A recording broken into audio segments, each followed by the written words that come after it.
ओम श्री गुरुदेवाय नम। आज्ञा हे मोर प्रिय समस्त सुधीवृंद को कोटि कोटि प्रणाम।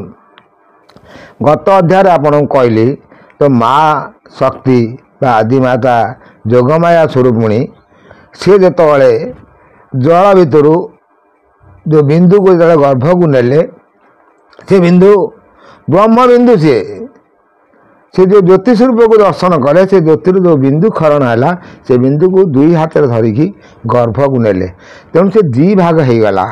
से दी भाग कौन कौन है से विषय में आम सम्यक आलोचना करवा।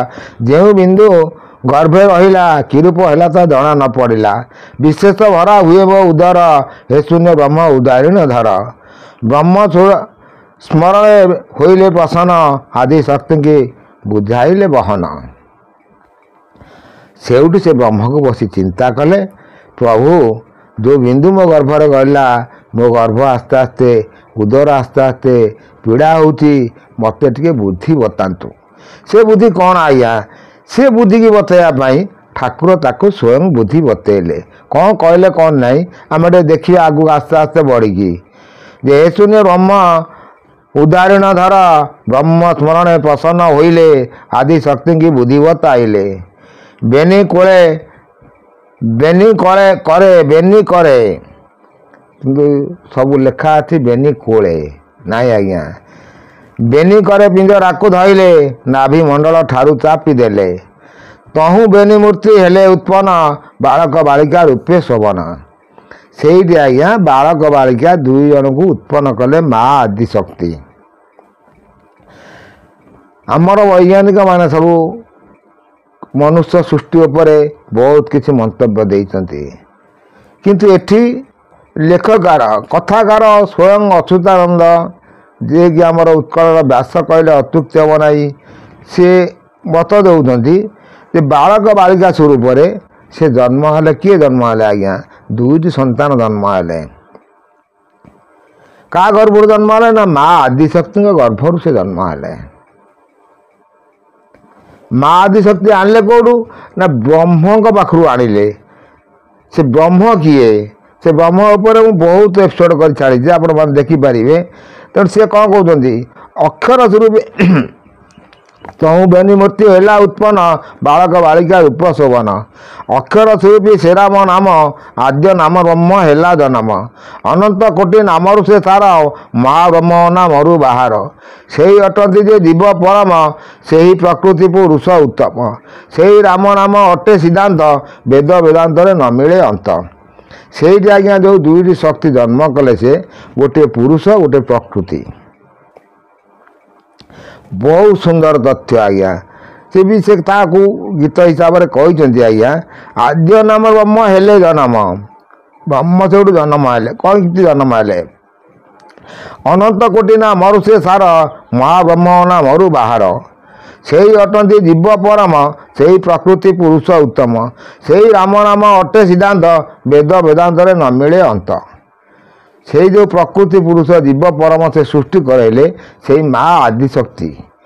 तेणु ये है ब्रह्मांड मत पिंडे मुझे आपण मान गोटी गोटी कर सब बुझे दे आसी पिंडे केमी माँ आदिशक्ति ललाट चक्र बसिकी से जीव परम को खेल कराउछन्ति जीवात्मा सृष्टि से परमात्मा आणिकी जीवात्मा करिसन्ति।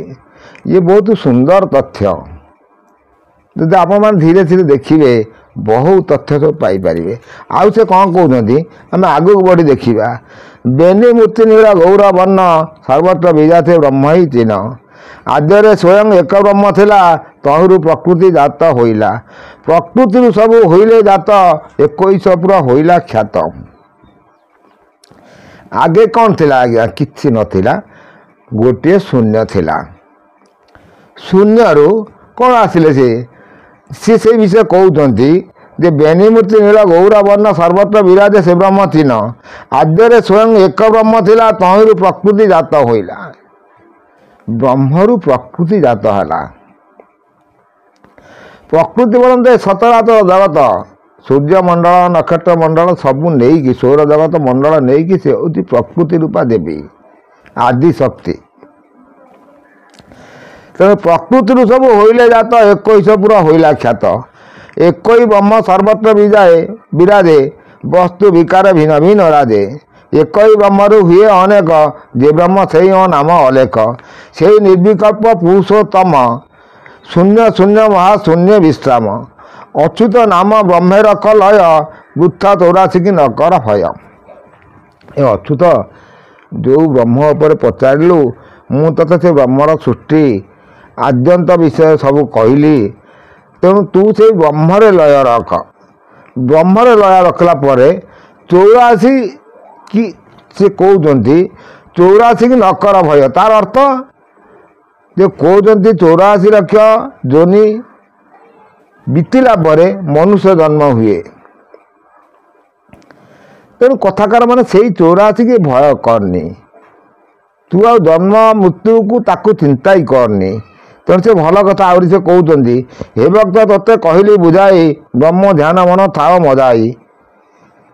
ତେଣୁ ସେଇ ବ୍ରହ୍ମରେ ଧ୍ୟାନ ରଖ। ତୁ ସବୁ ଆସ୍ତେ ଆସ୍ତେ ସବୁକିଛି ଜାଣିପାରିବୁ, ସବୁକିଛି ବୁଝିପାରିବୁ, ଆଉ ସେ ସବୁକିଛି ଜ୍ଞାନ ଦେଇପାରିବେ। ତେଣୁ ମନୁଷ୍ୟ ସୃଷ୍ଟି ସେଇ ସେ କରିଛନ୍ତି। ପ୍ରକୃତି ରୂପା ଦେବୀ କରିକି ସେଇଠୁ ସେ ମନୁଷ୍ୟ ସୃଷ୍ଟି କରିଛନ୍ତି। ଜଣେ ପ୍ରକୃତି ଜଣେ ପୁରୁଷ। ତେଣୁ ବହୁତ ସୁନ୍ଦର ସୁନ୍ଦର ଜ୍ଞାନ ମୁଁ ଆପଣମାନଙ୍କୁ କହି ଆସୁଛି। ଆପଣମାନେ ଯଦି ମୋର ଏଇ ଚ୍ୟାନେଲକୁ ଆସିବେ ବହୁତ ଗୁପ୍ତ ତଥ୍ୟ ପାଇପାରିବେ। ପୁଣି ପଞ୍ଚମ ପଟରେ ସେ କ'ଣ କହୁଛନ୍ତି ମୁଁ ଆପଣମାନଙ୍କୁ ନେକ୍ସଟ ଅଧ୍ୟାୟରେ କହିଦେବି। ଏତକ ରହୁଛି ଆଜ୍ଞା। କୋଟି କୋଟି ନମସ୍କାର।